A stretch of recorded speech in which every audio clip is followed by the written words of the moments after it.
pag-asa at saan natin hinuhugot ang ating pag-asa kapag ka ang buhay natin walang kapag-apag-asa.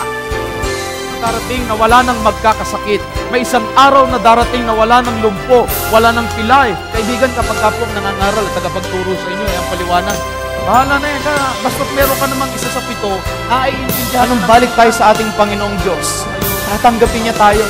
Hindi niya tayo itataboy. Magandang gabi po sa inyong lahat. Ito po ang inyong paboritong palatuntunan, ang aming pag-asa at kami po ay nagpapasalamat sa inyong pagsama muli sa amin sa ilang minuto ng ating pagtalakay para sa ating panghuling paksa sa ating magkakasunod na pag-aaral na pinamagatan natin na ang tema ay Tanging Pag-asa.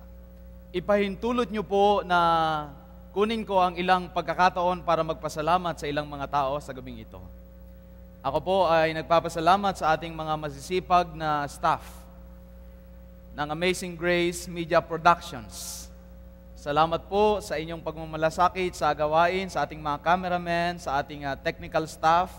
Salamat po kay Mami Cano.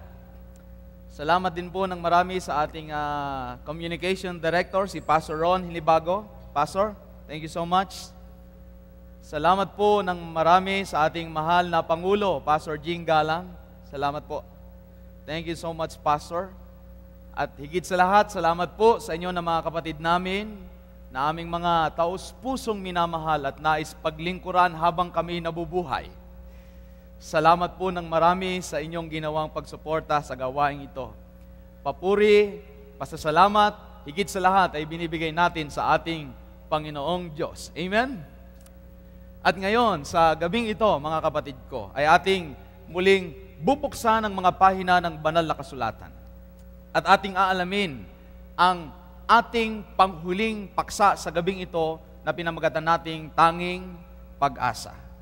Sa nakalipas na maraming mga gabi ay pinag-aralan natin kung paanong ang ating Panginoong Diyos ay nagmamasid dito sa atin sa sanglibutan.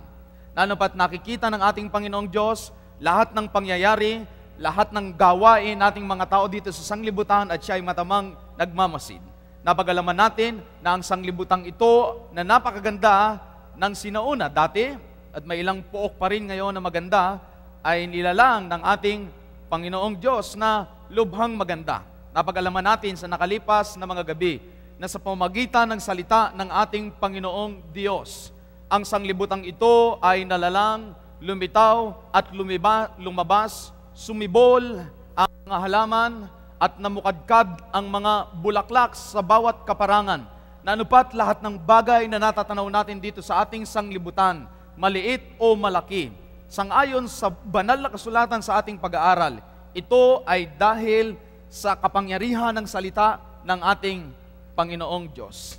Ang sanglibutang ito ay nilalang ng ating Panginoong Diyos na isang sanglibutang napakaamo, napakaganda, na sana'y titirahan nating mga tao magpakailanman sa buhay na walang hanggan at sa kaligayahan sa piling ng ating manglilika. Isang sanglibutan na humahalimuyak ang amoy ng rosas na wala kang makikitang ni anino ng kamatayan o ng kabulukan ng likhain ng ating Panginoong Hesukristo. Ang sanglibutang ito, kasama nating mga tao, si Adan at saka si Eva, ay inilagay sa paraiso na una nating mga magulang at doon ay pinag-atasan sila na sundin ang kalooban ng ating Panginoong Diyos. Napag-alaman din natin sa ating pag-aaral na dahilan sa pagsuway ng ating mga unang mga magulang ay pumasok ang kasalanan, kamatayan at ang kalungkutan. Kaibigan, ayaw kong mawala sa inyong isipan sa gabing ito at lalong-lalo na sa ating mga kapatid na nangandirito. Mga kapatid ko at mga kaibigan at mga taga-subaybay, ang kasalanan ay hindi gawang biro. Ang kasalanan ay hindi gawang biro. Maraming kirot, sakit, maraming luha, at maraming mga karanasan tayo na ayaw natin sanang mangyari sa atin. Ngunit dumating dahilan sa kasalanan, kaya't mabuti na sundin ang kalooban ng ating Panginoong Diyos.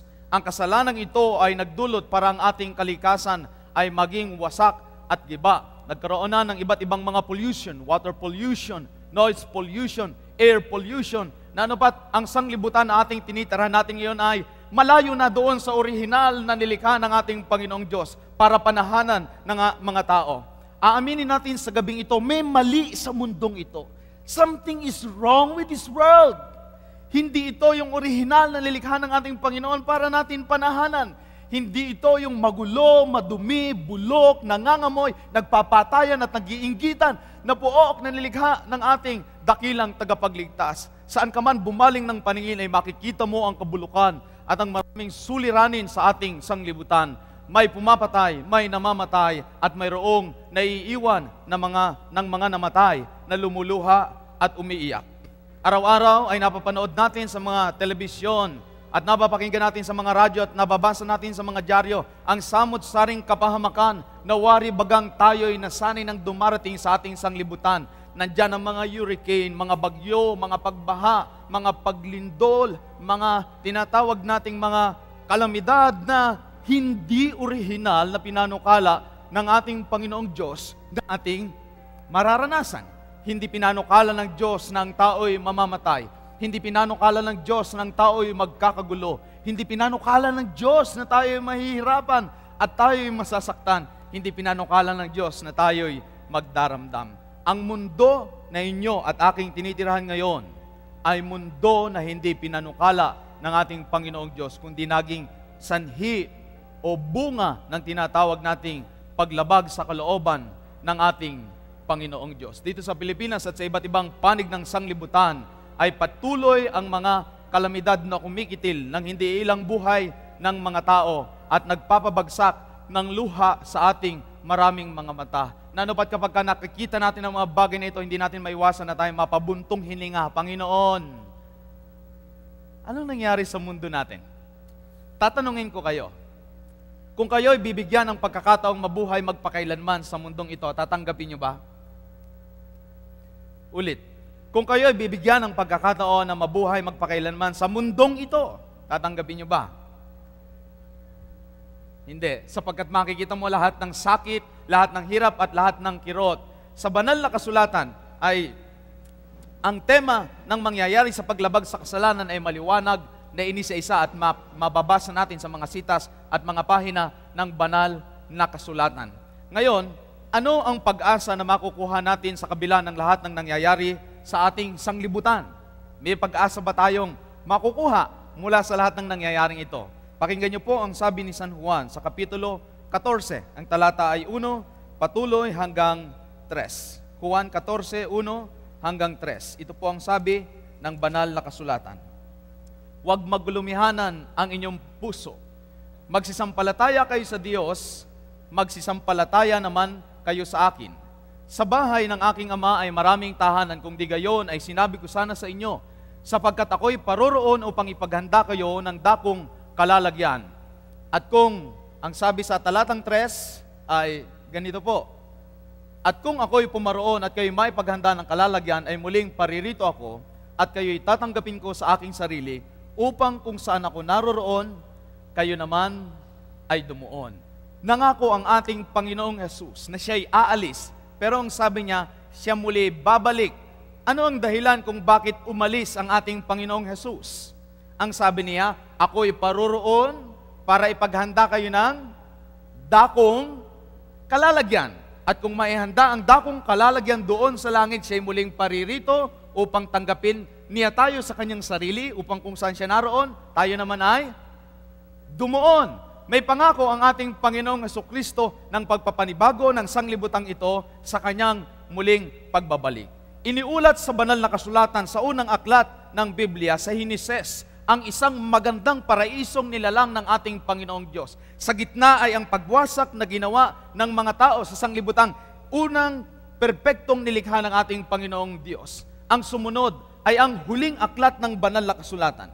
Ang huling aklat ng banal na kasulatan, ang Apokalipsis, ay naglalaman kung paano inilalarawan ang pagsasauli na gagawin ng Panginoong Diyos sa bagong langit at bagong lupa na lilikhain muli ng ating Panginoon. Mula sa unang aklat na Hineses, ipinakilala ang paglalang at ang perpektong sanglibutan. Sa gitna na sumunod na mga tala sa banal na kasulatan, ay ipinakilala kung anong ginawa ng tao sa nilalang ng ating Panginoong Diyos at ano ang nangyari, resulta ng kanilang paggawa. Sa huling aklat ng Biblia, sa Apokalipsis, muling pinanumbalik ng Panginoon ang init ng pag-asa sa mga mananampalataya sapagkat isasauli niya ang bagong langit at bagong lupa kung paanong ito ay ginawa niyang perpekto at dalisay sa hinaharap. Ang sabi sa 2 Pedro Kapitulo 3, talatang 13 ay ganito, ngunit ayon sa kanyang pangako, ay naghihintay tayo ng bagong langit at ng bagong lupa na tinatahanan ng katuwiran. Ayon daw po sa kaninong pangako? Ayon sa kanyang pangako. Tayong mga tao ay hanggat maaari gusto nating gawin o tupdin ang ating mga ipinangako sa kapwa natin, di ho ba? Pero may mga pangyayari at may mga bagay na labas na sa ating kakayanan. Bagaman tayo nangako, minsan ay nababako. Minsan nangako ka sa asawa mo, sabi mo, sige, honey, gagawin ko ito. Pero may mga nangyayari, bago makauwi, may mga nangyari na hindi niya nagawa yung kanyang ginagawa. Naalala niyo ba ang inyong mga pangako sa inyong mga anak na napakalaki ng inyong pagnanasang gawin pero hindi niyo nagawa? Dahil may mga bagay na labas sa ating kakayanan na sana'y mapigilan na nangyayari. Pero ang Diyos na nangako ng bagay na mangyayari ay walang imposible sa Kanya. At ang Kanyang pangako, ayon sa banal na kasulatan, naghihintay tayo ng bagong langit at ng bagong lupa na tatahanan ng katuwiran. Sa banal na kasulatan ay sinabi din sa 1 Korinto 2:9 ang mga talatang ito. Datapwat gaya ng nasusulat, di nakita ng mata, ni narinig ng tainga, ni hindi pumasok sa puso ng tao, anumang mga bagay na inihanda ng Diyos sa kanila na nagsisiibig sa Kanya. Tumigil po muna kayo sandali. Isipin nyo kung ano yung pinakamagandang lugar na nanood nyo o nakita ninyo o dili kaya naman ay napuntahan ninyo. Isipin nyo ho, ano yung napuntahan nyo? Pinakamaganda na parang paraiso, tapos parang, wow, parang langit. May mga nakita tayong ganong lugar, di ba? Ops, balik kayo dito sa Manila Central, sa ating mga taga-subaybay kung nasaan po kayo ngayon. Yung naisip nyo na pinakamaganda, higit pa doon ang inihahanda ng ating Panginoon sapagkat hindi natin kayang i-imagine o imahinasyon sa ating mga sarili kung ano ang inihanda ng Panginoon. Pero meron tayong ideya kung ano ang inihanda ng Panginoon. May ideya lang tayo, pinatikim tayo, pero yung buong inihanda ng Panginoon na hindi natin talaga lubos na mailalarawan sa ating mga isipan. Sa aklat ng Apokalipsis, ipinasilip ng Panginoon kay Juan Revelador kung ano yung inihahanda niyang langit na bayan. At doon sa kanyang mga panulat ay ipinakita sa kanya ang bagong langit at bagong lupa. Ganito niya isinaysay ang kanyang mga nakita sa Kapitulo 21, talatang 2 ng Apokalipsis. At nakita ko ang bayang banal, ang bagong Jerusalem na nananaog mula sa langit, buhat sa Diyos, na nahahandang gaya ng isang babaeng kasintahan na nagagayakang talaga sa kanyang asawa. Paano po inilarawan ang langit?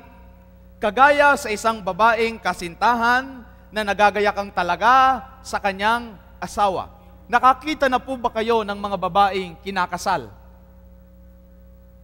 O yung mga asawa nyo nung kasalin, o kayo mismo nung kasalin, hindi ba yung look mo o yung itsura mo noon ang siyang pinakamaganda? Tama ba? Nakakita ba kayo ng kinakasal na hindi man lang naghilamos o hindi man lang nagsipilyo? Kapag kakasalin talagang may mga beauty rest siya, nagpapasalon, nagpapaspa, sapagkat kapag ikaw ay babaeng kakasalin, ikaw dapat yung pinakamaganda sa panahon ng kasalan. Tama ho ba?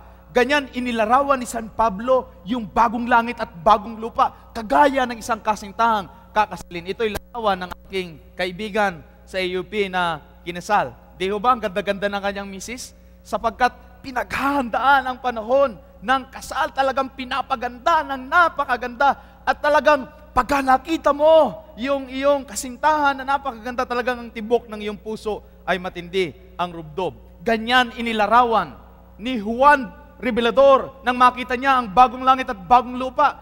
Halos magkulang ang kanyang pananalita para mailarawan iyon. Kaya gumawa siya ng isang paghahawig. Ang sabi niya, kagaya ng isang babaeng nagagayakang nahahanda sa kanyang kasintahan.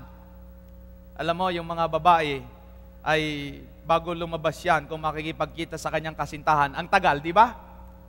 Tagal sa kwarto kung ano nang ginawa sa mukha. Sapagkat, kung harap sa kasintahan, kailangang prepare.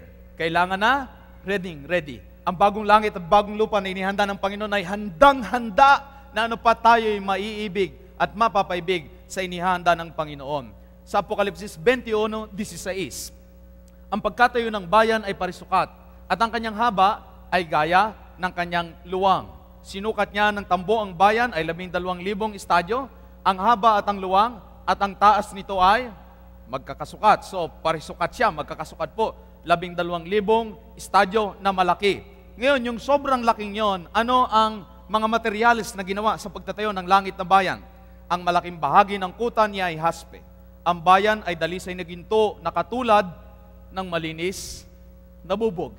Dito sa lupa at dito lamang sa Metro Manila sa ating bansa at sa iba't ibang panig ng sanglibutan, marami sa atin ang hindi pinalad na magkaroon ng magandang tahanan. Marami sa atin na kapag umuulan sa labas ng bahay, ay umuulan din sa loob mismo ng bahay. Marami dito sa atin sa parte ng Kamanaba ang kailangan na magdakot ng tubig dahil pumapasok sa loob ng kanilang mga bahay na napat hindi matatapos ang pagbaha. At maraming mga bahay ang nasisira dahilan sa mga kalamidad. Kaibigan, sa gabing ito, ang mga mananampalataya ay may pag-asa sapagkat naghahanda ang Panginoon ng isang tahanan na dalisay na ginto katulad ng malinis na bubog. Sino ang pinakamayamang kilala nyo ngayon dito sa buong mundo?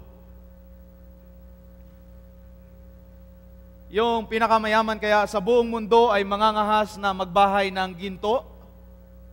Nakakita na ba kayo na bahay na ginto, mga kapatid ko? Wala ba, no? Mga kapatid ko, magtapat tayo sa Panginoon.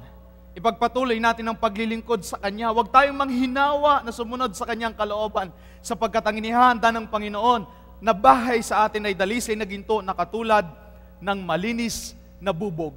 Isang lugar na dalisay na ginto, kagaya ng isang malinis na bubog. Isang bahay, isang tahanan ang inihanda ng Panginoon para sa bawat isa sa atin. Alam nyo bang kayo ay may lugar doon sa langit na inihanda ng Panginoong Diyos? Alam nyo bang may sapat na lugar para sa langit para lahat tayo makapasok doon at makapanahanan? Huwag nyo pong sayangin na maging bakante ang inyong lugar dahilan sa katigasan ng ulo natin na ayaw nating sumunod sa kalooban ng Panginoon.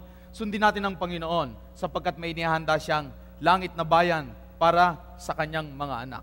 So meron tayong bahay doon sa langit na magandang-maganda. Ano pa ang makikita natin sa langit? Sa Apokalipsis 22:2 ay ganito, sa gitna ng langsangang yaon at sa dako rito ng ilog at sa ibayo nito, naroon ang punong kahoy ng buhay na namumunga ng 12 iba't ibang bunga na namumunga sa bawat buwan. Yun naman daw pong puno doon, na punong kahoy ng buhay, ay namumunga ng 12 iba't ibang bunga sa bawat buwan. Ano ibig sabihin nun sa atin? Sa langit, maraming pagkain. Kung dito sa lupa, isang kahig, isang tuka, o puro kahig, walang tuka. Doon sa langit na bayan, tayo po ay hindi magugutom sapagkat may sapat na supply, may sapat na makakain tayong mga tao doon. Isipin nyo isang puno, 12 bunga, buwan-buwan, na magkakaiba. Isang puno, maaaring may bunga itong ubas. Isang puno, parehas na puno, may bungang ubas, may bungang mansanas, mayroong bungang papaya. Ano pang gusto nyong ilagay doon kasi tatatlo pa lang? Ha? Gusto nyo lagyan din ng melon? Makopa. Kay sister, makopa. Ano pa ang ilalagay natin doon sa 12 yun apat pa lang. Pakwan. Rambutan. Ano, gandahan nyo naman yung bunga kasi kulang pa. Ano pa? Lansones, siniguelas. Talagang Pilipinong-Pilipino, ano ho? Mangyayari niyan, isang buwan, Filipino delight. Puro mga pang-Pilipino na mga... Pero hindi ka magugutom doon, dami pagkain nun. Isang puno, 12 magkakaiba, bawat buwan, hindi o flavor of the month. Sapagkat buwan-buwan, napakaraming pagkain doon. Mga kaibigan ko at mga kapatid at mga taga-subaybay, sa mga panahon na tayo naghahanap buhay, ngunit kakaunti at kulang ang mapagsasaluhan na maiahain natin sa hapagkainan. Magtapat tayo sa Panginoon kahit na tayo nagtitiis sa lupang ito, sapagkat sa langit na bayan, bukod sa may bahay na ginto, marami din po tayong pagkain doon at hindi na tayo magugutom muli. Sabi ng isang artist, baka yung isang puno namunga din ng cookies. At siyempre, langit na yun, no? Malamang malalaki yung mga prutas doon, no? Doon daw sa Batangas, yung pakwan, ganire kalalaki. Ganire kalalaki. Sabi naman ng Bicolano, wala yan sa mais namin. Yung mais namin, ganire kahaba eh. Ha? Mahaba. Paano na kaya sa langit kung gaano kalalaki yung mga prutas doon, no? Siguro yung isang saging, talo yung saging namin sa Quezon. Ang saging namin sa Quezon, ang pinakamalaki. Ang tawag namin doon, tindok. Yung saging na ganyang kahaba at mga ganyang kataba. Hindi mo kayang kainin ng isang upuan, yung ganyang kahaba at ganyang kataba na isang saging. Paano na kaya sa langit? Siguro yung isang saging mas mahaba pa doon. At tutukuran mo, ganun karami at kaganda ang mga pagkain doon sa langit na bayan. And of course, maganda-handa na po kayo.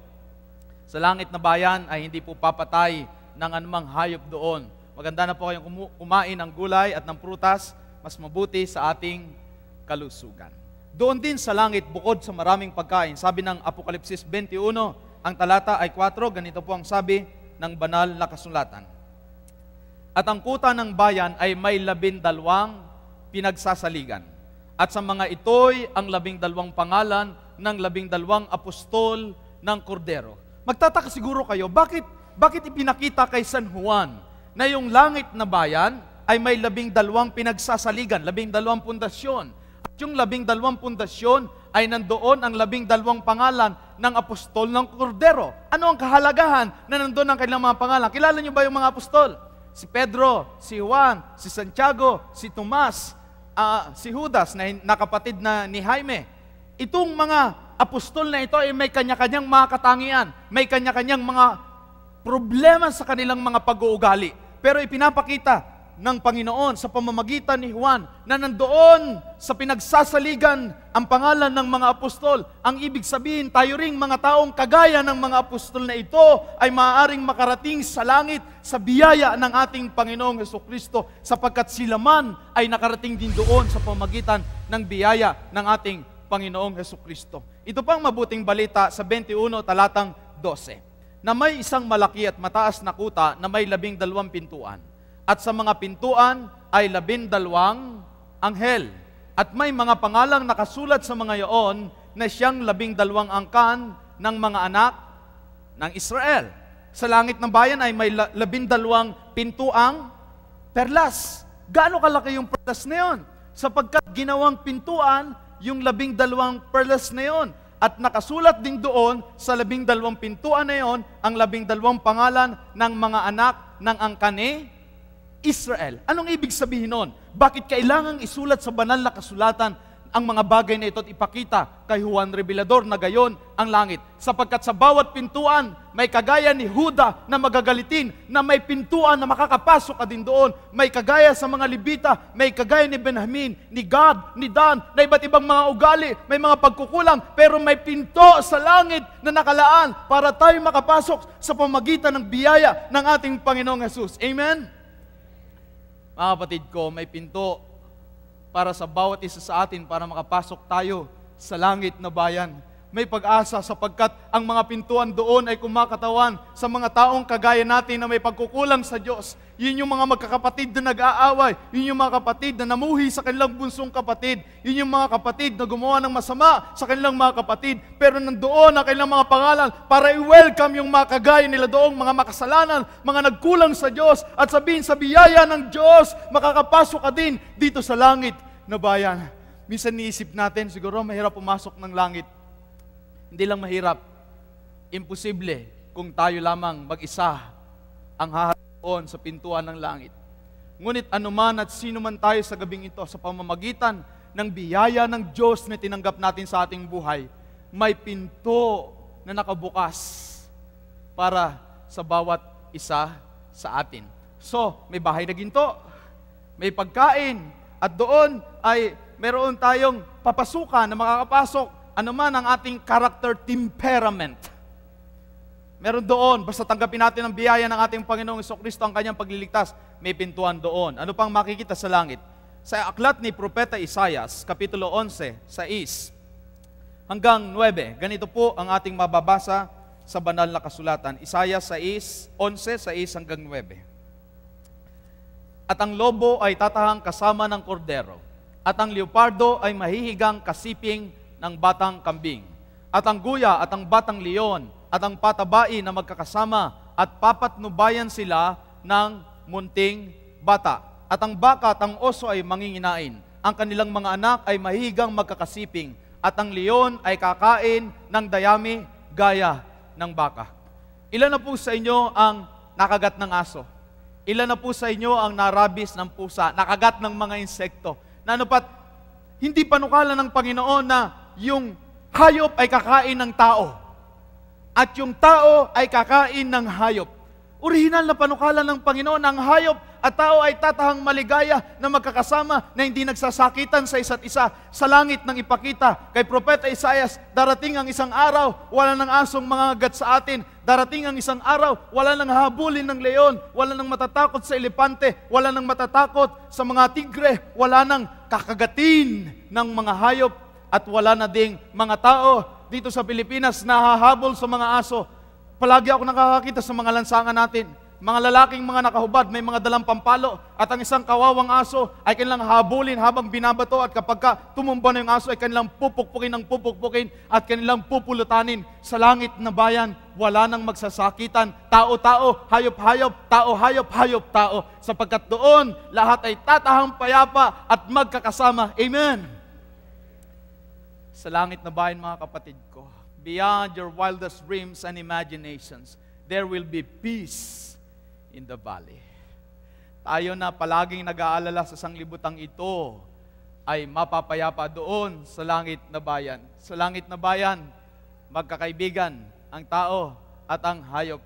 Sa langit na bayan, sabi sa talatang 8, ang batang pasusuhin ay maglalaro sa lungga ng ahas, at isusuot ng batang kahiwalay sa suso ang kanyang kamay sa lungga ng ulupong. Doon sa langit na bayan ay wala nang mga ahas na kakagat sa mga maliliit na mga bata. Hindi ba lagi tayong takot na takot sa mga ahas? Tingnan niyo ito, kung natatakot sa ahas, wala na daw doon. Hindi sila magsisipanakit ni magsisipaniraman sa aking banal na bundok. Sa bagong langit at bagong lupa, hindi na magsisipanakit ang mga hayop na ngayon ay sumasakit sa atin, at hindi na din natin sila sasaktan. Nakita niyo ba ang tiwala ng batang ito kung gaano kalaking sawa yung kanyang pinaliliguan? Totoo po yan. Yan po ay picture galing sa India. Kita niyo kung pagdidiskitahan lamang siya ng sawa na yan, malamang kaya na siyang almusalin yan. Ito'y kinuha kong larawan, nakita ko at isinama ko dito para ipakita sa inyo ang kapayapaan na mangyayari sa langit. Hindi aalmusalin ng isang ahas ang isang munting bata na nagtitiwala sa kanya. Dito sa lupa, ang daming namamatay dahilan sa kagagawa ng mga hayop, at daming hayop na namatay kagagawa naman ng mga tao. Doon sa lupa, magkakaibigan lahat. Tingnan niyo yung dalawang pusa na yan, nakatalikod. Nakakabay pa yung isang pusa sa kanya. Doon sa langit na bayan, tatahan tayong maligaya, tatahan tayong payapa, tatahan tayong ligtas. Anong napansin niyo dyan? Yung buhaya, natatakot na siya nang tinitingnan niya ang kanyang family album. Dahil yung nanay niya naging shoulder bag, yung kanyang tatay naging sapatos. Yung family album niya, yung nanay niya shoulder bag, yung tatay niya sapatos. Sa langit na bayan, hindi na mangyayari iyan. Sapagkat sa langit na bayan, matututo tayong magmahal at magpahalaga sa bawat nilikha ng ating Panginoong Diyos. Amen? Ano pa ang mangyayari doon? Sa Isaiah Kapitulo 35, talatang 4 hanggang 6. Isaiah 35, 4 hanggang 6 ay ganito po ang ating mababasa. Kung paanong pinatitikim tayo kung ano meron sa langit. Iyong sabihin sa kanila na matatakoting puso, kayo'y magpakatapang. Bakit daw ho? Huwag kayong mga takot, narito ang inyong Diyos, ay paparitong may paghihiganti. Kung magkagayoy, madidilat ang mata ng bulag, at ang pakinig ng bingi ay mabubuksan. Kung magkagayoy, lulukso ang pilay na parang usa, at ang dila ng pipi ay aawit. May isang araw na darating na ang ating mga karamdaman ay pawang mga wawala ng lahat.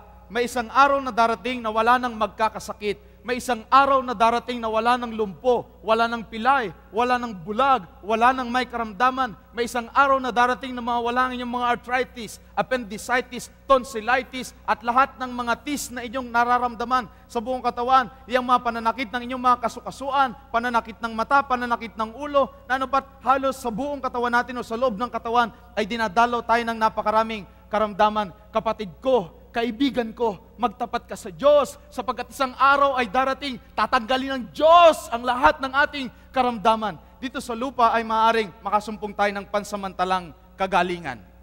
Pero kahit nagamutin ka sa cancer, gamutin ka sa ulcer, gamutin ka sa arthritis, appendicitis, at kung ano pang mga sakit na dumadapo sa tao, mamamatay ka rin. Kaya ang pag-asa ng kagalingan ay hindi dito sa lupang ito. Magtapat tayo sa Panginoon. Kung mamatay tayo, ayos lang. Ayos lang. Sapagkat ang Diyos ay naghahanda ng isang araw na wala nang magkakasakit. Alam ko kung gaano kahirap ang makakita ng isang mahal sa buhay na may sakit. Alam na alam ko ito sapagkat 5 taong gulang pa lamang ako ay namatay na ang aking ama dahil sa sakit niya sa puso. Alam ko kung paano ang mamatayan sapagkat 4 kaming magkakapatid na naiwanan ng aking ama at ng aking batang ina na nagpalaki sa akin.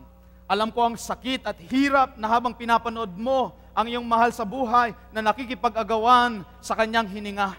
Alam ko kung paano ang tibok at kirot ng inyong mga puso habang nakikita natin ang ating mga mahal na sa buhay na nakahandusay at naghahabol ng kanilang mga buhay at paghinga, ngunit sadyang kapos ang kapalaran, sila'y mga wala din sa ating piling. Sa langit na bayan, hindi na natin mararanasan ang lahat ng bagay na ito. Amen. Mga kapatid, magtapat talaga tayo sa Panginoon. Yung pananampalatayang tinanggap natin at pananampalatayang ipinapangaral po sa inyo sa ating mga taga-subaybay ay isang pag-asa na walang kahalili, walang makapapalit dito sa lupa. Pahalagahan natin ang ating pananampalataya sapagkat ang lahat ng ating pagsasakit, pagtitiis, pagsasakripisyo sa lupang ito ay malayong malayo sa inihahandang gantimpala sa atin ng ating mahal na Panginoong Diyos. Bagaman na-imbento na dito sa lupa ang medical advancement, samot-saring mga gamot, mga medical facilities, samot-saring mga laboratorio, mga injection, ngunit hindi yan sapat para bigyang lunas ang karamdaman nating mga tao. Nanupat napapansin nyo habang nagiging sophisticated, di umano, ang mga klinika, ang mga pagamutan, ang mga laboratorio, lalo ding naging sophisticated at kakaiba at transient ang mga sakit. Napansin nyo ba? Lalong humirap yung mga sakit niyan, at yung mga sakit niyan ay kumakalat at nakakatakot talaga at talagang nakamamatay. Kaya sa buong Pilipinas, makikita mong pila-pila ang mga tao sa mga klinik. Diyan sa Philippine General Hospital, sa mga maliit na mga klinika, ang mga tao ay naghahanap ng kagalingan ng kanilang mga katawan. Sana'y masumpungan nila. Ngunit may magandang balita, may pag-asa tayong pinapangaral sa gabing ito. Sa langit, wala nang magkakasakit. Sa langit, wala nang mayroong karamdaman. Magtapat tayo sa Panginoon sapagkat iyan ang inihahanda niya sa bawat isa sa atin. Sa langit, sangayon sa Apokalipsis Kapitulo 21, ang talata ay 4, ganito po ang ulat ng banal na kasulatan. Apokalipsis 21, talatang 4. At papahirin niya ang bawat luha sa kanilang mga mata, at hindi na magkakaroon ng kamatayan, hindi na magkakaroon ng dalamhati, wala na doong mamamatay sa langit na bayan, tayo ay mabubuhay magpakailanman. Ano nga naman ang silbi na mabubuhay ka magpakailanman? Na ikaw ay dumaranas ng kirot at ng sakit at ng paghirap sa langit na bayan na puro ligaya, walang magkakasakit, magandang bahay, maraming tahanan, maraming pagkain, payapa, doon tayo mabubuhay magpakailanman sa piling ng ating tagapagligtas. Sa pagpapatuloy ng talatang 4, hindi na magkakaroon pa ng dalamhati o ng pananambitan man o ng hirap pa man, ang mga bagay ng una ay naparam na. Doon sa langit na bayan, wala na ang mga dating bagay na nagbigay sa atin ng dalamhati.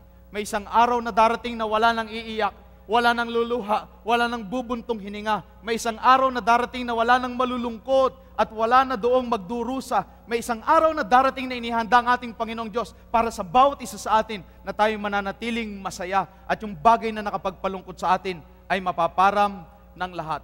May isang araw na darating na kagaya ng isang ng mga maliliit na bata, tayo maglalaro na lamang, magtatawa na lamang, tayo magtatakbuhan na lamang, at tayo magsasaya na lamang doon sa langit na bayan na hindi tayo daranas ng anumang lungkot, ng anumang himutok, at ng anumang kasakitan.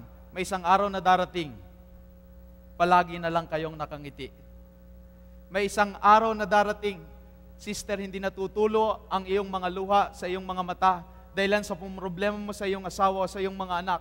May isang araw na darating, titigil ang pambubugbog sa iyo ng iyong asawa. May isang araw na darating, titigil ang pagluha mo dahilan sa sakit ng loob mo dahil sa iyong mga anak. May isang araw na darating, mapapahi ang bawat loob sa iyong mga mata dahilan sa pagluha mo sa iyong mga namatay na mga kamag-anak. May isang araw na darating, hindi ka na malulungkot, hindi ka na magdurusa. May isang araw na darating na inihanda ng Diyos sa langit. Ikaw ay magiging masaya magpakailanman. Nauunawaan niyo ba ang sabi ng banal na kasulatan? Parang hindi natin masyadong mahagip at mahagilap sapagkat sanay tayong umiyak, sanay tayong magdusa, sanay tayong mamroblema. At how we wish, sana doon wala ang problema. Meron po, ganong lugar. Ito po ay ang langit na bayan para sa mga anak ng Diyos. At doon daw sa langit na bayan, sa Mateo 8:11, at sinabi ko sa inyo na marami ang magsisimpang galing sa silanganan at sa kanluran, at magsisiupong kasama ni Abraham at ni Isaac at ni Jacob sa kaharian ng langit. Ilan daw po?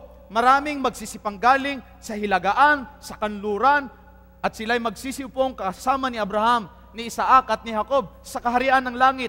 Ano kayang pakiramdam na makakaupo ka, katabi mo si Abraham? Ano kayang pakiramdam na makakaupo ka at katabi mo si Daniel? Ano ang mga tanong na sasabihin mo kay Daniel? Siguro sasabihin mo, Daniel, hindi ka ba natakot nung ikaw ay kinulong doon sa yugib ng leon? Buti nagtapat ka sa Panginoon. Ano kayang kukwento sa atin ni Daniel? Ano kayang pakiramdam na makausap natin doon si Moises? Siguro itatanong ko sa kanya, Brother Moises, ikaw pala yan! Ano pakiramdam na iniwan mo ang karangyaan, ang kayamanan ng Ehipto, alang-alang na sumunod ka sa Panginoon? Paano mo nagawa yun? Saysayin mo sa akin. Marahil makakatabi din natin doon si Abraham. Itatanong natin sa kanya, Amang Abraham, anong pakiramdam nung sasaksakin mo na Isaac? Hindi ka ba talaga nagdadalawang isip? Galing na, buti na iwanan mo yung sambahayan mo, alang-alang na sumunod ka sa Panginoon. Anong feeling mo noon? Sabihin mo naman sa akin. At maaaring kung matanong mo na sa kanila ang mga kasaysayang ito, baka makita mo din doon si Pedro. Pedro, paano yung feeling na lalakad ka sa ibabaw ng tubig? Okay ba talaga? Buti, nakagip ka ng Panginoon, no? Pakakwento natin sa kanila lahat yan, mga kapatid, at excited na ako. At marahil, matapos silang magkwento sa iyo, babaling sila sa iyo at sasabihin sa iyo, Brother Pedro, butit nandito ka, saysayin mo sa akin ang iyong pagtitiis. Sister Tess, saysayin mo sa akin kung paano mo tinanggap ang Panginoon. Buti tinanggap mo ang Panginoon. Maria, ano ang kwento mo? Buti natiis mo yung panghahamak ng mga tao, no? Buti hindi ka nag-give up. Buti pinagpatuloy mo pananampalataya. Saysayin mo naman sa amin ang iyong kwento. At ikaw, kapatid ko, ay may kwentong ikukwento doon sa langit na bayan. Meron kang papuring sasabihin, ikaw ay may kasaysayan ng pagliligtas ng Panginoon sa iyong buhay. Ikukwento natin niyan doon sa langit na bayan. Tayo magsisiupong kasama ni Abraham, ni Isaac, ni Jacob, ni Daniel, ni Pedro, at higit sa lahat ng ating Panginoong Jesus. Amen. Ikaw, ano ang kwento mo? Ano ang tinitiis mo ngayon? Ano ang pinaglalabanan mo ngayon? Ano ang mga struggles mo ngayon alang-alang sa pananampalataya? Kapatid ko, magtapat ka sa Panginoon, sapagkat sa langit na bayan, lahat yan ay gagantimpala ng Panginoon. At yan ay pamamaraan ng Panginoon para maging handa tayo. Ano pang meron sa langit na bayan? Sa Isaiah 66:22, ganito ang sabi sa banal na kasulatan. Sapagkat kung paano ang mga bagong langit at bagong lupa na aking lilikhain ay mananatili sa harap ko, sabi ng Panginoon, gayon mananatili ang inyong lahi at ang inyong pangalan. At mangyayari na mula sa bagong buwan hanggang sa panibago, at mula sa isang Sabath hanggang sa panibago, paroroon ang lahat ng tao upang sumamba sa harap ko. Sabi ng Panginoon, sa bagong langit at bagong lupa, ang araw pa rin ng pagsamba ng mga taong maliligtas. Lahat ng taong maliligtas. Ang araw ng pagsamba nila ay Sabat pa rin o Sabado. Kaya kaibigan, hindi ba mabuting dito pa lang sa lupang ito ay mag-practice na tayo? Sumamba tayo sa Panginoon sa araw na itinalaga niya, sapagkat hanggang sa langit ang araw ng pagsamba ng mga maliligtas ay araw pa rin ng Sabat. At sa aking mga kapatid naman na nangingili na ng araw ng Sabat, atin namang sipagsipagan at gawin nating seryoso ang paglilingkod sa ating Panginoon. Agahan natin ang paglilingkod sa Panginoon. Huwag tayong pa-half day o pakalakalahati, sapagkat sa langit na bayan, maglilingkod tayo araw at gabi sa ating Panginoong Diyos. Kung sa mundong ito, sa lupang ito, kakalahating araw, ang kaya mo lang ibigay sa Diyos at ikaw ay namumuhi na, nababoring na, boring po kasi. Sa langit na bayan, magpupuri tayo araw at gabi. Hindi ba mabuting mag-practice na tayo ngayon dito? Araw at gabing magpuri sa ating Panginoong Diyos. Sa langit na bayan, hindi papasok doon. Sabi ng Panginoon, hindi ang bawat nagsasabi sa akin, Panginoon, Panginoon, ay papasok sa karya ng langit, kundi ang gumaganap ng kalooban ng Ama na nasa langit. Ang papasok sa langit na bayan, yung gumaganap ng kalooban ng Ama na nasa langit. Sino yung hindi papasok sa langit? Sa mga duwag, sa mga hindi mananampalataya, sa mga kasuklam-suklam, sa mga mamamatay tao, sa mga mapakiapid, sa mga manggagaway, mapagsamba sa Diyos-Diyosan, sa lahat ng mga sinungaling. Ang kanilang bahagi ay sa dagat-dagatang nagnininga sa apoy at asupre na siyang ikalawang kamatayan.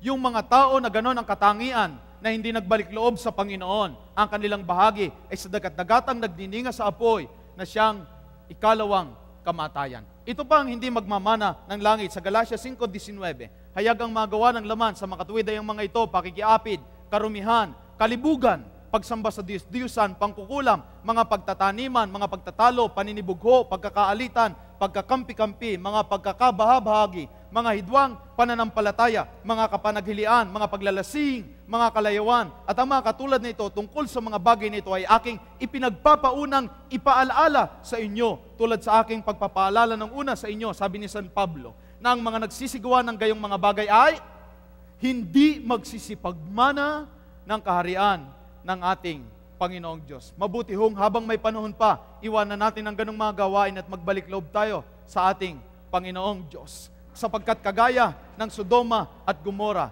silang mga taong palaging binabalaan ng ating Panginoong Diyos. Silang mga tao na nagpahinuhod ng ating Panginoong Diyos at nagbigay at nagsugo ng mga taong magbababala sa kanila, ngunit hindi nila pinakinggan. Kanilang winalang bahala ang paalaala at ang panawagan ng ating Panginoong Diyos. Itong nangyari sa kanila na sila inulanan ng apoy at ng asupre at sinunog ang Sodoma at Gomora ay paalala ng Panginoong Diyos sa mangyayari sa mga taong magpapatuloy na magmatigas ng kanilang mga puso sa pagtanggap sa ating Panginoong Diyos. Sila, kagaya ng Sodoma at Gomora, ay dadanas ng puot at kagalitan ng ating Panginoong Diyos. Kaibigan, sa araw na iyon, wala kang mapagtataguan. Sapagkat sa araw na iyon, ang langit at ang lupa ay mangangatala at yayanig, at ang mga gawang nasa langit, pati ang langit ay mapaparam sa pamagitan ng matinding init at wala tayong mapagtataguan sa harap ng ating tagapagligtas. Ngunit silang lahat na nagtapat sa ating Panginoon, sumunod sa kalooban ng Panginoon, sa mapalad na umaga ng araw na iyon na pagpapakita ng ating Panginoon, na dadalhin niya tayo sa kanyang banal na bayan sa bagong Jerusalem. Ang mga tapat ay makakakita ng mukhaan sa ating Panginoon. Ang mga nangamatay ay ibabangon niya mula sa libingan sapagkat tutunog ang trumpeta ng Diyos at ang pakakak ng Diyos, at ang mga nangamatay kay Kristo ay unang mga bubuhay na maguli. Sangayon sa unang Tesalonica, Kapitulo 4, ang talatay 16, patuloy hanggang 17. At tayo naman, na mga nandito, na mga buhay na darat na ng Panginoon, ay babaguhin ang ating mga anyo, magiging isang maluwalhati ang anyo, tayo magiging mga perpekto. Doon ay wala ng mga wrinkles, wala na yung ating mga uban, magiging tayong isang napakagandang nilalang sa piling ng ating Panginoon, mabubuhay magpakailanman. Kabaliktaran ang daranasin ng mga taong sa pagdating ng ating Panginoong Jesucristo, sa pagbaba ng bagong langit at ng bagong lupa, ng bagong Jerusalem. Sila na tumanggi sa panawagan ng ating Panginoon. Sangayon sa Apokalipsis Kapitulo 21, talatang 9, patuloy hanggang 13, mamamasdan ng mga taong pagbaba ng bayang banal, ng bagong Jerusalem na nahandang gaya ng isang babae na nahandang nagagayakan kagaya ng kasintahan. Silang mga masasamay binuhay, maalaala nila ang kanilang mga pinagagawa sa buhay. Ang mga kasalanan na ginawa nila. Lilinawin ko po sa inyo, lahat tayo nagkasala.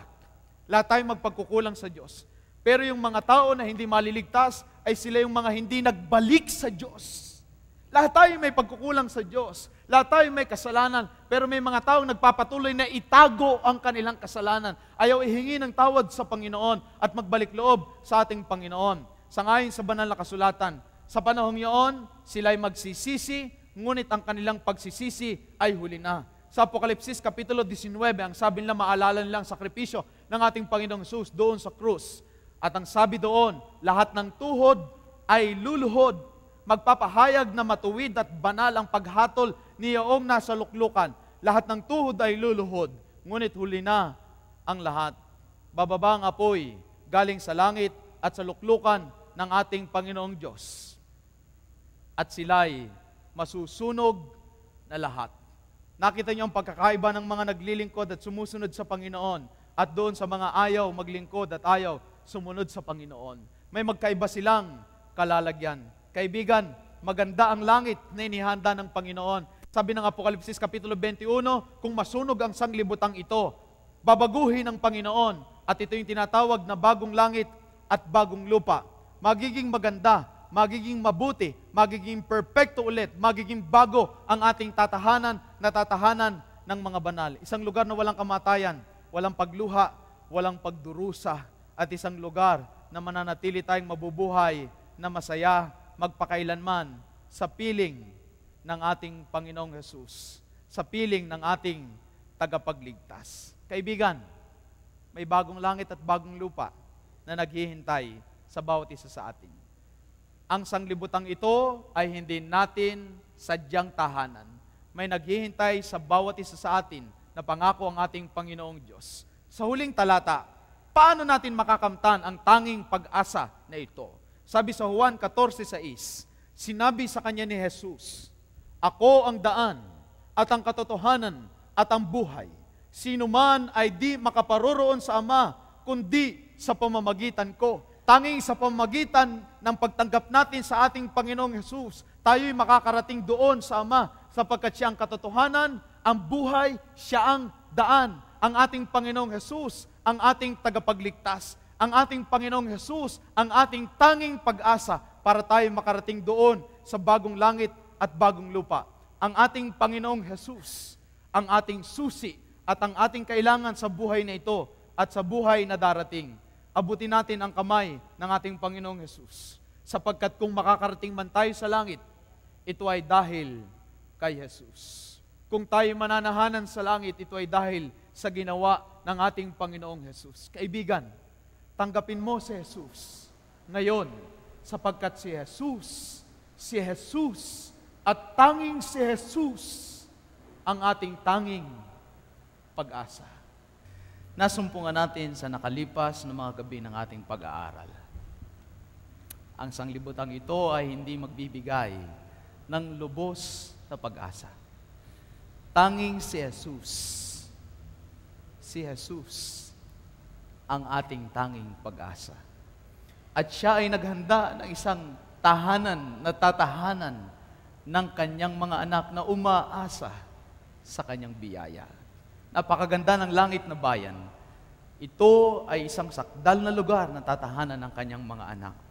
Kaibigan, ikaw ay inanyayahan ng Panginoon sa langit na bayan. May lugar ka sa langit na bayan na sadyang inihanda ng Panginoong Diyos. At ayaw kong pauwiin kayo sa gabing ito na kayo'y hindi nakapagpapasya. Natanggapin ng ating Panginoong Jesus sa inyong mga buhay. Sapagkat sa buhay na ito at sa buhay na darating, si Jesus ang ating tanging pag-asa. Hindi ba't mabuting tanggapin natin ang ating Panginoong Jesus? Hindi ba't mabuting ibigay natin ang ating mga buhay sa Kanya? Hindi ba't mabuting kagaya ng diwa ng inawit, iabot natin ang ating mga kamay sa ating Panginoong Jesus, sapagkat nakaabot na ang Kanyang mga kamay. Sa gabing ito, gusto kong tumawag ng ilang mga tao. 3 uri ng tao. Una, gusto kong tawagan ang mga tao na sa unang pagkakataon ay tatayo alang-alang sa Panginoon. Sa unang pagkakataon kayo magpapasakop sa Panginoon sa pamamagitan ng bautismo. Sa unang pagkakataon, ibibigay mo ang buhay mo kay Jesus at iaalay mo ang nalalabing mga araw ng iyong buhay sa pagsunod sa kalooban ng ating Panginoong Jesus. Kaibigan, baka ikaw ang taong ito, sa gabing ito, saan ka man naroroon, sa dakong ito, o sa pagsubaybay, sa live telecast, saan ka man naroroon, inaanyayahan kitang tumayo at ipakita ang inyong pagpapasya. Meron po ba sa ating kapulungan natatayo sa panig ng ating Panginoong Jesus at ibibigay ang kanyang buhay, oo, maging sa panahon ng pagbabautismo sa kinabukasan? Meron hubang mga taong nandirito ngayon sa kalagitnaan? Inaanyayahan ko po kayong tumayo saan man kayo naroroon. Kaibigan, wag mong ikahiya ang ating Panginoong Jesus, sapagkat ang ating Panginoong Jesus ay hindi nakakahiya. Ang ating Panginoong Jesus ay dapat nating ipagmalaki at ang ating pagsunod sa Kanya. Meron bang unang tao sa kapulungan o dili kaya naman ay sa ating mga taga-subaybay na gayon ang pasya? Saan man kayo naroroon, maaari ko kayong imbitahan na tumayo at tumugon sa panawagan ngayong gabi. Meron hubang tatayo sa panig ng Panginoon ngayong gabi? Huwag ho kayong mag-alinlangan. Huwag ho kayong magduda. Ang inyong pagtayo ay nangangahulugan ng inyong pagsunod at pagpapakilala na tinatanggap mo ang ating Panginoong Jesus at hindi mo ikinahihiya. Sa huling pagkakataon, may tao hubang ganon sa ating kapulungan. Amen. Amen. Praise the Lord. Amen. Praise God. Amen. Praise the Lord. Purihin ang ating Panginoong Diyos, mga kapatid ko. Sa Lucas Kapitulo 15, kung may isang kaluluwang nagbabalik loob sa ating Panginoong Diyos, ang buong langit ay nagkakagalak. Ngayon ay meron tayong ilang kaluluwa. Salamat sa Panginoon. Maaari ko ho ba kayong tawagin dito sa bandang unahan, dito sa panig na ito? Lahat po kayo ay pumunta dito.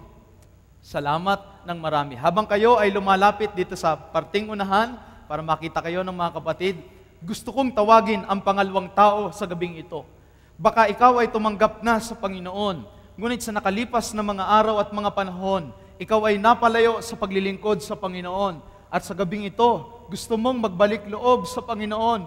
Nararamdaman mo ang panawagan ng Panginoon na muli mong papag-alabin at gawing masigla ang paglilingkod sa Panginoon. Nais mo muling ipasakop ang buhay mo sa Panginoon. Baka ikaw ang pangalawang taong yan ngayon sa gabing ito. Kaibigan kong ikaw ito, saan ka man naroroon, ikaw ay inaanyayahan kong tumayo din naman. Amen. Salamat po. Samahan niyo ako dito. Amen. Meron bang pangalawang tao sa gabing ito? Mga taong nagpasakop na dati sa Panginoon, pero ngayon ay nakadarama na kailangang muling ipasakop ang kanyang sarili sa Panginoon. Mga taong dati naglilingkod sa Panginoon, pero ngayon ay nawala sa paglilingkod sa Panginoon, gusto mong muling maglingkod sa Panginoon. Kung merong ganun sa kapulungan, ikaw, kapatid ko, ikaw nga, tinatawagan ka ng Diyos, pinababalikan ng Diyos, gusto kang makapiling ng ating Panginoong Diyos. Kung wala po, ay gusto kong tawagin ang pangatlong tao sa gabing ito at siyang panghuli. Tatawagan ko ang aking mga kapatid na sa gabing ito ay muling magtatalaga ng kanilang mga buhay sa Panginoon. Kung sa gabing ito inyong nadaramang kailangan mo muling italaga ang sarili mo sa Panginoon, ilapit ang inyong sarili sa Panginoon at muling manata, mangako sa ating Panginoong Diyos na habang kayo nabubuhay, ang pananampalatayang inyong tinanggap, hindi nyo bibitawan, hindi nyo iiwanan, at magpapatuloy kayong magmamahal sa iglesia at sa ating Panginoong Jesus. Mayroon po ba akong mga kapatid sa iglesyang ito, sa kapulungan o mga taga-subaybay, na gayon ng pasya? Tinatawagan ka din ng Panginoon, maaari ko ba kayong anyayahang tumayo? May kapatid ba ako sa gabing ito na nagtatalaga? Salamat sa Panginoon. Purihin ang ating Panginoong Diyos sa inyong mga pagtatalaga. Sa gabing ito, karangalan kong tawagin ang ating Pangulo ng Komperensya, ang aking mahal na ama, si Pastor Jean Galang, para manalangin sa ating lahat sa gabing ito ng pagtatalaga. Pastor Jean? Tayo pong lahat ay manalangin. O dakilang Diyos na makapangyarihan ka sa lahat. Sa gabing ito ay damang-dama namin ang iyong pakikisama. Amen. Higit sa lahat sapagkat kayo ang aming iisang Diyos na tunay. Amen. Isang Diyos na punong-puno ng pag-ibig. Amen. Isang Diyos na tumatawag sa amin sapagkat kayo ang tinig na aming nadirinig na tumatawag upang kami na mga nawawaglit ay muling bumalik sa iyong harapan. Panginoon, pagpalain po ninyo ang aming mga kaibigan na ngayon ay nakikinig upang kanilang madama na ang panawagan ng Diyos ay hindi lamang para sa iisa. Kung hindi kami na nakakakilala sa aming mahal na Panginoon, ay amin siyang tanggapin bilang aming personal na tagapagligtas. Amen. Ngayong gabi, Panginoon, ay hindi magtatapos ang pangangaral dito sa Manila Evangelistic Center. Bagkos ang mga lalaki at mga babaeng naririto at patuloy na dumidinig ng inyong tinig, kaming lahat ay mayroong passion upang aming dalhin ang pabalita ng kaligtasan sa sinumang taong dapat na makarinig ng inyong ebanghelyo. Amen. Panginoon, sa gabing ito, tanging-tangi naming inilalapit ang mga lalaki at mga babaeng ngayon ay tumutugon upang hayagan nilang tanggapin ikaw sa publiko, sa internet, at sa telecast na ito, na sila ay tunay na nakadarama ng isang pagtugon na kanilang ipinahayag sa buong sanglibutan ang kanilang tapat at wagas na pag-ibig sa aming Panginoong Jesus. Panginoon, itatak po ninyo sa kanilang mga puso na ang gabing ito ay isang gabi ng pagtatagumpay. Amen. Sapagkat ang kaaway ng aming kaluluwa ay totoong talunan. Amen. At walang makapipigil sa inyong dakilang pag-ibig kung lamang aming diringgin ang inyong tinig. Pagpalain po ninyo ang aming patuloy na pangangaral sa lugar na ito. Amen. At umaasa po kami na higit mong iahayag ang inyong dakilang pagmamahal Yes. at ang iyong dakilang biyaya sa bawat isa sa amin. Yes. Ang lahat ng ito ay aming hinihiling. Hindi sapagkat kami karapat-dapat, ngunit ang lahat ay aming hinihiling. Alang-alang lamang Amen. sa matamis na pangalan ng aming Panginoong Jesus Amen. na siyang tanging Amen. pag-asa. Ito'y aming dalangin sa pangalan ni Jesus. Amen. Amen. Congratulations.